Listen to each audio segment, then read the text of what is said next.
हाल ही में स्विट्जरलैंड में world economic forum की बैठक आयोजित हुई थी। इस समिट में दुनिया भर के बड़े लीडर्स और इन्वेस्टर्स शामिल हुए थे। इसी दौरान महाराष्ट्र के लिए एक बड़ी उपलब्धि सामने आई। इस दौरे से राज्य को करीब 14 लाख करोड़ रुपए से अधिक का निवेश प्रस्ताव मिला है। यह निवेश सीधे महाराष्ट्र और खास तौर पर मुंबई व एमएमआर क्षेत्र में आने वाला है। इसका असर पूरे राज्य की अर्थव्यवस्था पर दिखेगा।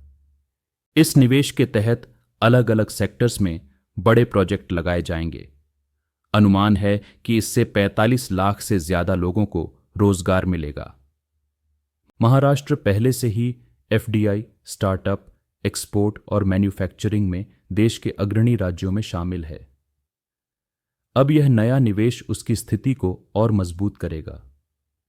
सबसे ज्यादा फायदा मुंबई, एमएमआर, पुणे और नागपुर जैसे क्षेत्रों को मिलने वाला है। यहां पर नई कंपनियां और बड़े प्लांट लगाए जाएंगे।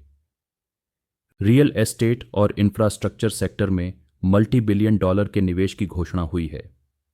इससे हजारों प्रत्यक्ष और अप्रत्यक्ष नौकरियां पैदा होंगी। कुछ कंपनियों ने अकेले ही दसियों हजार करोड़ रुपए निवेश करने की प्रतिबद्धता जताई है। इन प्रोजेक्ट से बड़े पैमाने पर रोजगार सृजन होगा। इसके अलावा टेक्नोलॉजी और डेटा सेंटर सेक्टर में भी बड़ा निवेश आ रहा है। महाराष्ट्र पहले ही देश की कुल डेटा सेंटर कैपेसिटी का बड़ा हिस्सा होस्ट करता है। अब एक मेगा डेटा सेंटर पार्क विकसित करने की योजना है। इसकी क्षमता गीगावाट स्तर की होगी और यह डिजिटल इंफ्रास्ट्रक्चर को नई ऊंचाई देगा।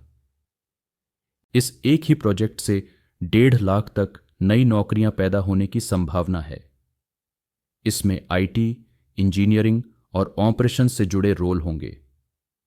ई कॉमर्स और ग्लोबल टेक कंपनियां भी महाराष्ट्र में अपने डेटा और क्लाउड इंफ्रास्ट्रक्चर पर काम कर रही हैं। इसके लिए जमीन और ऊर्जा जरूरतों का अध्ययन चल रहा है।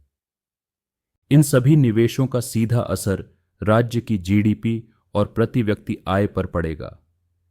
जैसे जैसे निवेश बढ़ेगा, आर्थिक गतिविधियां भी तेज होंगी। यही कारण है कि महाराष्ट्र हाल के वर्षों में एक्सपोर्ट के मामले में कई बड़े राज्यों से आगे निकल चुका है। निवेशकों के लिए भारत इस समय सबसे आकर्षक बाजार बन चुका है। तेज ग्रोथ रेट और बड़ा कंज्यूमर बेस इसकी सबसे बड़ी वजह है। दुनिया की बड़ी कंपनियां जानती हैं कि भारत में निवेश का मतलब भविष्य में बड़ा रिटर्न है। इसी रणनीति के तहत महाराष्ट्र को $1 ट्रिलियन इकोनॉमी बनाने का लक्ष्य रखा गया है।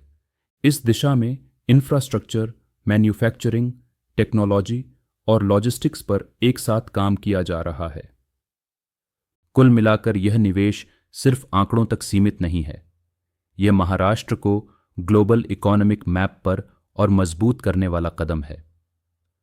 अब देखना होगा कि आने वाले वर्षों में ये प्रोजेक्ट्स जमीन पर कितनी तेजी से उतरते हैं।